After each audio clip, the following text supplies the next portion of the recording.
I never thought I'd have to choose. Not between my 11-year-old daughter, Chloe, and the woman I was about to marry. But when Michelle looked me dead in the eye and said, "She's not my problem," after flat out refusing to feed my kid, that's when I knew.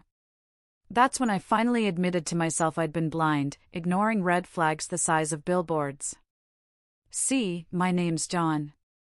I'm 37.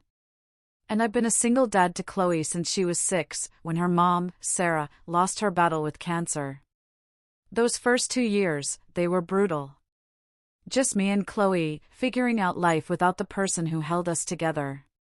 Learning to cook meals that didn't come from a box, attempting to braid hair for school pictures, sitting through every single parent-teacher conference alone, while other couples whispered about the widower who couldn't even fold his kids' gym clothes right. I met Michelle about 2 years ago at a work conference in Portland.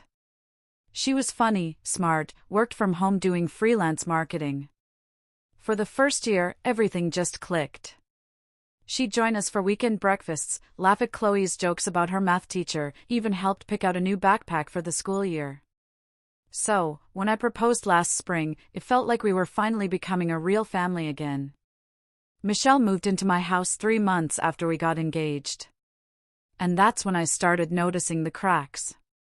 Small things at first. Like how she'd suddenly have headphones on the second Chloe got home from school, or how she'd schedule urgent calls right at dinner time, even though her hours were completely flexible. Our dinner schedule was simple. Chloe ate at 6 p.m. because she had soccer practice at 7:30 twice a week. I worked outside the home with unpredictable hours, and Michelle worked from her laptop in the spare bedroom. So I found myself doing all the cooking. Breakfast before I left for work, packing Chloe's lunch, prepping dinner ingredients in the morning so I could throw something together fast when I got home. When I mentioned it to Michelle, she just shrugged and said she wasn't much of a cook anyway. But here's the thing that really started bothering me. Michelle didn't just refuse to cook for Chloe. She refused to cook for me too. Every single time I suggested maybe she could help out with meals, since she was home all day, she'd hit me with the same line, "That's your kid, and therefore your responsibility." Like making a grilled cheese for an 11-year-old was some massive burden she never signed up for. Then, about 3 weeks ago, I got stuck in traffic on Highway 101. Construction had the whole thing down to one lane, and I was watching the clock tick closer to 6 p.m., knowing Chloe would be getting hungry. I called Michelle, kept my voice calm, reasonable. Just asked if she could throw some pasta on the stove or warm up the leftover chicken from last night. Nothing complicated, literally just making sure my kid ate something hot instead of cereal for dinner. She told me she was working, even though I could distinctly hear Netflix playing in the background. And when I pushed back gently, she snapped that she didn't sign up to be Chloe's mother. Then she hit me with that line that's been playing in my head ever since, "She's your kid. She's your problem." And she hung up on me. I sat there in bumper-to-bumper traffic, my hands shaking on the steering wheel, and called Chloe instead. Just to check on her. My daughter, my sweet 11-year-old kid who'd already lost her mom and spent years watching me struggle to fill that gap, answered the phone, cheerful as ever. She told me, "It's okay, Dad. I made myself a peanut butter sandwich." Then she asked if I was all right, because she could hear the stress in my voice. I got home 90 minutes later to find Chloe doing homework at the kitchen table, crumbs from her sad little sandwich still on her plate. Michelle was on the couch, glass of wine in hand, laptop open, not even looking up when I walked in.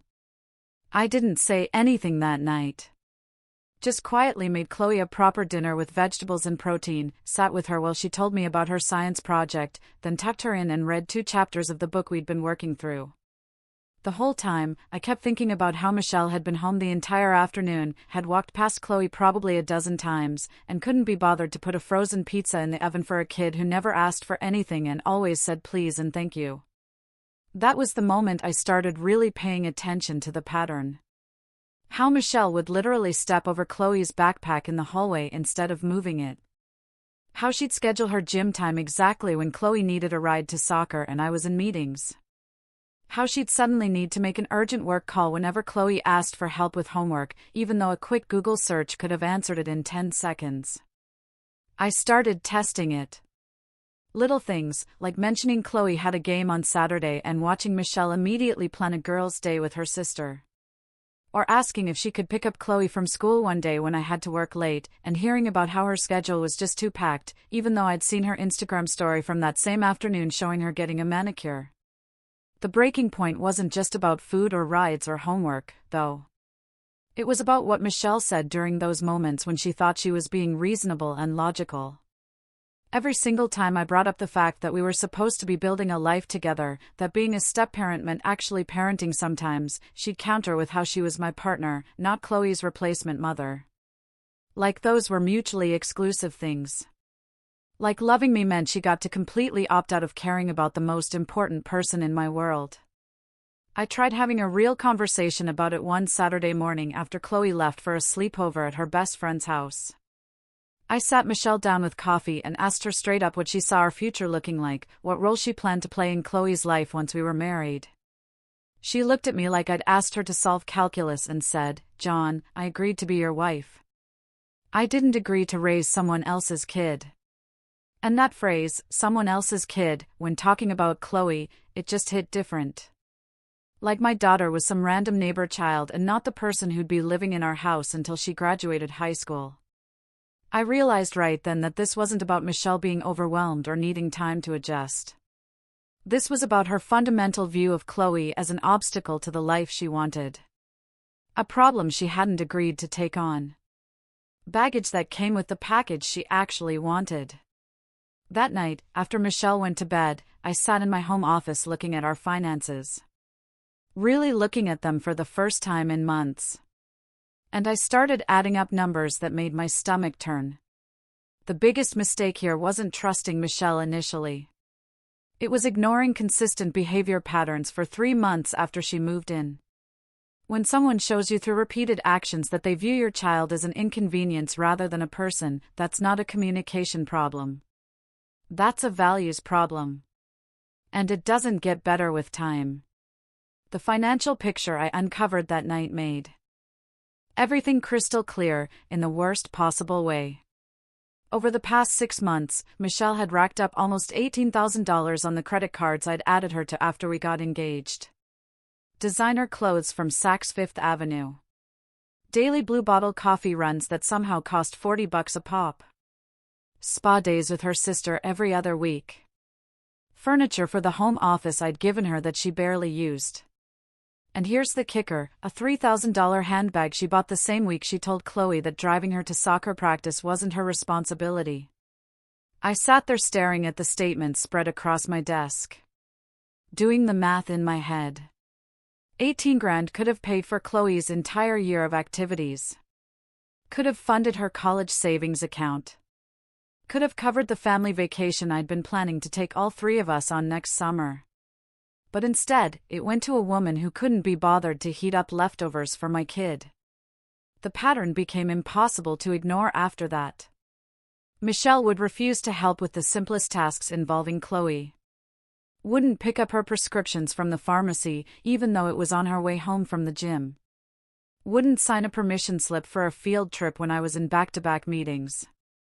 Wouldn't even grab Chloe's favorite cereal at the grocery store when she was literally already there buying herself organic juice and fancy cheese. Every single time I brought it up, she'd give me the same response about how this was my child and therefore my responsibility. But she had zero problem treating my bank account like it was our shared responsibility. I tried talking to her about it one evening after Chloe went to bed. Kept my tone calm and constructive. Explained that partnership meant actually being partners in all aspects of life, including the kid who came with me. Michelle just rolled her eyes and told me she was my partner as a wife, not as a substitute parent. That she'd signed up to build a life with me, but Chloe already had a parent, and that was my job to handle. I asked her point blank what she thought being a step-parent meant, what she imagined our family would look like after we got married. And she actually said that she figured Chloe would go to college in a few years anyway, so it wasn't really a long-term issue we needed to solve. My daughter was 11 years old, and this woman was already counting down the days until she could pretend Chloe didn't exist. The next incident happened on a Thursday afternoon when Chloe's school called because she'd thrown up in class and needed to be picked up immediately. I was 2 hours away at a client site, physically couldn't leave. So I called Michelle, who was working from home like always, and asked if she could please just drive 10 minutes to get Chloe. She told me she had a deadline, which would have been reasonable, except I knew for a fact her biggest client had ghosted her a month earlier, and she'd been pretending to work while actually watching reality TV shows all day. I could hear the TV in the background during our call. Could literally hear the Real Housewives theme music, but she still insisted she was too busy to help my sick kid. I ended up calling my brother, Mark, who lived 40 minutes away, and he dropped everything to go get Chloe. He spent the rest of the afternoon taking care of her until I could get home. And when I walked in that evening, Michelle didn't even ask how Chloe was feeling. That was the moment something inside me just snapped into place. This cold clarity. That I'd been trying to force a relationship with someone who saw my daughter as an inconvenience at best, and a burden at worst. I spent the weekend watching Michelle's behavior with this new awareness. Saw how she'd leave rooms when Chloe entered them. How she'd put her headphones in the second Chloe started talking about her day. How she'd schedule her entire life to avoid any possible interaction with an 11-year-old kid who just wanted to feel like she had a family again. Monday morning, I called the credit card companies and canceled every single card I'd added Michelle to. Didn't give her a warning. Didn't have a discussion about it. Just cut off her access to my money the same way she'd cut off any responsibility for my child. She found out around noon when her card got declined at some boutique in Old Town. She called me absolutely screaming about financial mistreatment and how I'd embarrassed her in front of the sales staff, and how dare I make decisions about our finances without consulting her. I let her finish her rant and then said, very calmly, "My daughter isn't your problem, remember? Well, then your credit card bills aren't mine." The silence on the other end of that call was absolutely deafening. She tried arguing that we were partners and partners shared resources. So I reminded her that partners also shared responsibilities, including the one she'd been very vocal about not wanting. Michelle showed up at my office an hour later, mascara running, doing this whole performance about how she didn't understand where this was coming from and how we needed to communicate better. But I just showed her the spreadsheet I'd made with every single time she'd refused to help Chloe, next to every charge she'd made on my cards. $18,000 in 6 months, while she couldn't spare 30 minutes to take my kid to soccer practice. Couldn't manage to order pizza when I was stuck at work. Couldn't find it in herself to care about a child who'd already lost one parent. The change in Michelle's behavior was immediate and absolutely transparent. Suddenly, she was offering to make dinner every night, asking Chloe about her homework, volunteering to drive her to practice, even suggested a girls' day at the mall together. Chloe looked absolutely confused, since Michelle had never shown any interest before. I watched this performance play out over the next week. Michelle playing the role of devoted stepmother-to-be, posting photos with Chloe on her Instagram with captions about blended family life. Making elaborate breakfasts that honestly Chloe didn't even like, because Michelle had never bothered to learn what foods my kid actually enjoyed. The whole thing was so obviously fake. So clearly motivated by wanting her access to money back, rather than any genuine affection for Chloe. And it made me angrier than the original neglect had. At least before she'd been honest about not caring. Now she was using my daughter as a prop in her campaign to get her credit cards back. I started paying closer attention to how Michelle interacted with Chloe during this sudden transformation. Noticed how forced her smiles were. How she'd check her phone constantly while pretending to help with homework. How she'd suggest activities that were really just shopping trips where she could hint about things she wanted to buy. One night, I overheard her on the phone with her sister, talking about how she just needed to keep up the act until I calmed down and reinstated her cards. How it was ridiculous that she had to pretend to care about some kid just to access what should be her money anyway since we were practically married. That conversation told me everything I needed to know. This wasn't a woman who'd made mistakes and wanted to change. This was someone who fundamentally saw my daughter as an obstacle between her and the lifestyle she wanted. And no amount of fake dinners or forced smiles would ever change that core truth about who she was. This wasn't growth. It was strategy. Real change comes from genuine remorse and consistent effort over time, not from performative affection the moment consequences hit. I knew I had to end things with Michelle, but I wanted to do it strategically. Wanted to make sure I had everything documented, because something in my gut told me this wasn't going to be a clean break. I started screenshotting her text messages, the ones where she complained to her friends about having to deal with my baggage. Saved the credit card statements with all her charges highlighted. I even set up security cameras around the house, including one that covered the hallway leading to my home office after she made some comment about how the house was technically half hers now since we were engaged. That last part turned out to be more valuable than I ever imagined, because 2 days later, I caught her on camera going through my home office. Photographing financial documents, looking through files about the house deed and my investment accounts. Clearly building some kind of case for why she deserved a payout when this relationship ended.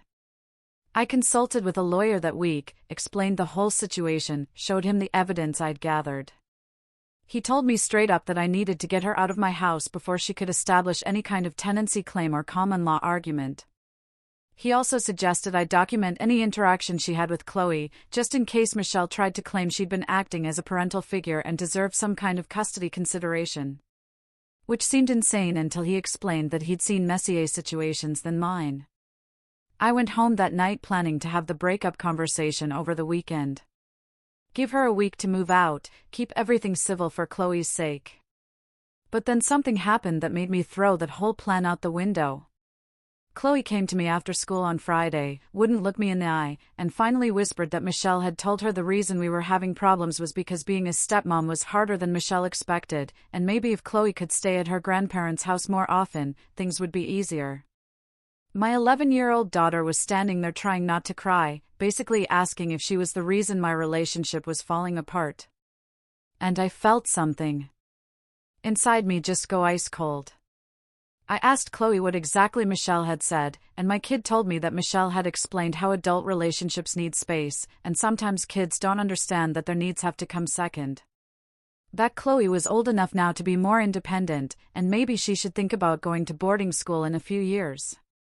Michelle had literally told my daughter that she was a problem that needed to be solved, that her existence in her own home was inconvenient, that she should make herself scarce so the adults could have their perfect life.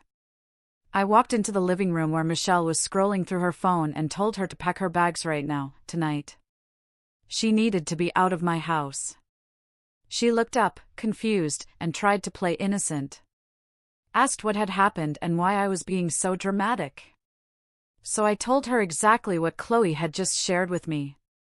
Michelle actually had the nerve to say she was just being honest with Chloe, that kids need to learn the world doesn't revolve around them, that she was trying to help Chloe become more mature and self-sufficient. I told her she had 2 hours to get her essential items and leave, that I'd pack up the rest of her stuff and have it delivered wherever she wanted, but she needed to get out of my house before I said something I'd regret. She tried the crying routine again. The whole performance about how we could work through this, and she'd said things wrong but meant them right. How she loved me and wanted to make our family work. But I was done listening to her manipulation. Michelle switched tactics fast when she realized tears weren't working, suddenly got mean, started yelling about how I was going to regret this, and she'd been supporting me emotionally through single parenthood, and I owed her for the time she'd invested in this relationship. I reminded her that the only thing she'd invested was my money, and she could consider those $18,000 her severance package for the job she never actually did. She left that night screaming threats about lawyers and lawsuits, saying she'd take me for everything I had, that she had rights as my fiancée, and I couldn't just throw her out like garbage. I changed the locks the next morning and installed a camera doorbell, because I had a feeling this wasn't over. Michelle started flooding my phone with messages, alternating between begging me to reconsider and threatening legal action. Her family got involved, sending me long texts about how I was making a mistake and Michelle really loved Chloe deep down and just needed time to adjust to stepmom life. But I didn't respond to any of them.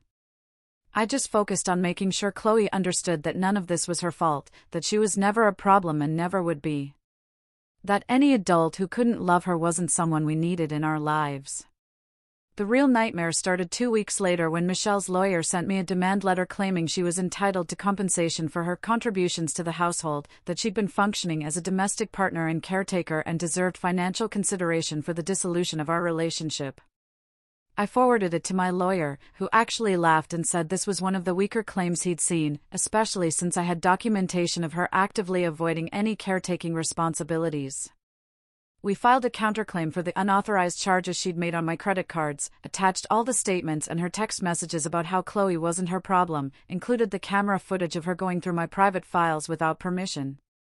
Michelle's case fell apart pretty quickly once discovery started. Turns out she'd been telling her friends and writing about her plan to marry me for financial security and then eventually push for Chloe to live elsewhere so we could have freedom. Her lawyer saw those messages and basically told her she had no case, that if anything, she was lucky I wasn't pursuing criminal charges for theft and unauthorized access to my accounts. We settled out of court. Michelle had to pay back $4,800, which was nowhere near what she'd actually stolen, but my lawyer said getting anything back was a win. And she had to sign an agreement that she'd have no contact with Chloe ever again, which was honestly worth more to me than any money. The judge also issued a restraining order after Michelle showed up at Chloe's school one afternoon trying to talk to her, claiming she just wanted to say goodbye properly, but really just trying to manipulate my daughter one last time. That incident got her banned from school property and gave me the legal protection I needed to keep her completely out of our lives. 3 months later, and things are finally peaceful again. Chloe's doing better in school now that she doesn't have someone in her house making her feel unwanted. We've got our routines back, and honestly, I'm not even thinking about dating. My focus is exactly where it should be, on being the dad my daughter deserves. This whole experience taught me why documenting things matters in relationships, and why protecting your children should always come before salvaging a partnership with someone who sees them as obstacles. The real victory here wasn't the legal settlement or the restraining order. It was a father choosing his daughter's emotional well-being over his own desire for companionship. What would you have done in my shoes?